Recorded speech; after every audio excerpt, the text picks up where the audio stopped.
আসসালামু আলাইকুম ওয়া রাহমাতুল্লাহি ওয়া বারাকাতুহু।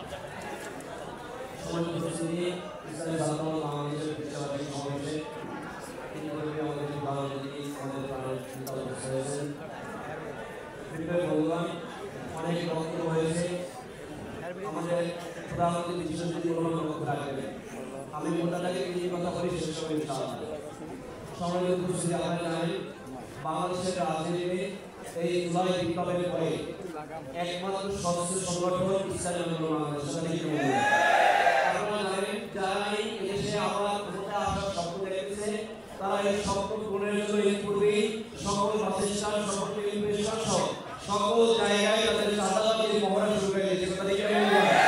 আর এই চাঁদাবাজির বিরুদ্ধে যখন পীর সাহেব চরমাই রাজপথে মুখ খুলেছেন, তখন পীর সাহেব চরমাই একজন পবিত্র নেতাকে নিয়ে তার পাশে বাসায় গাড়ি শুরু করেছে।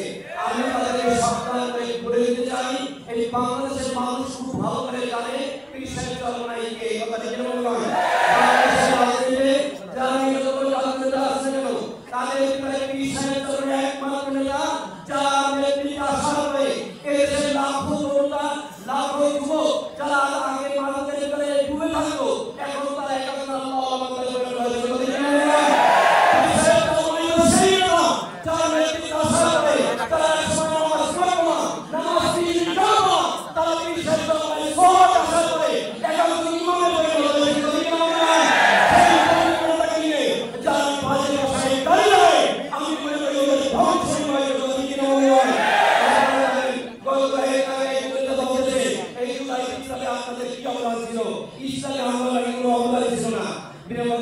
আমাদের হাস্যকর ভাবে বলতে হয়, যারা জুলাই বিপ্লবের আন্দোলনকে অস্বীকার করেছে এবং আমাদের নেতা পীর সাহেব চরমাই প্রধান সেই আন্দোলন জুলাই যেদিন হেলিকপ্টারে রাজপথে পাখির মতো মানুষের মুখে গুলি করা হয়েছিল, আমাদের নেতা পীর সাহেব চরমাই নেতৃত্বে রাজপথে মিছিল বের হয়েছিল।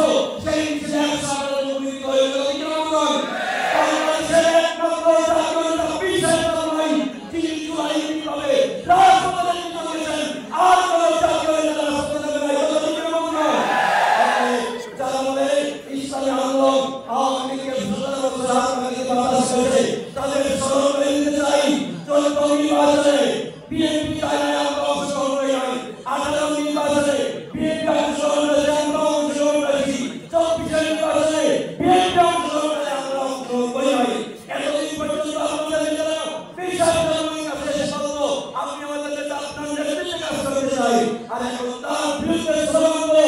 মনে রাখবা, এই বাংলাদেশের মানুষ পীর সাহেব চরমাইকে চেনে এবং জানে। আগামী বাংলাদেশ ইসলামী আন্দোলনের বাংলাদেশ।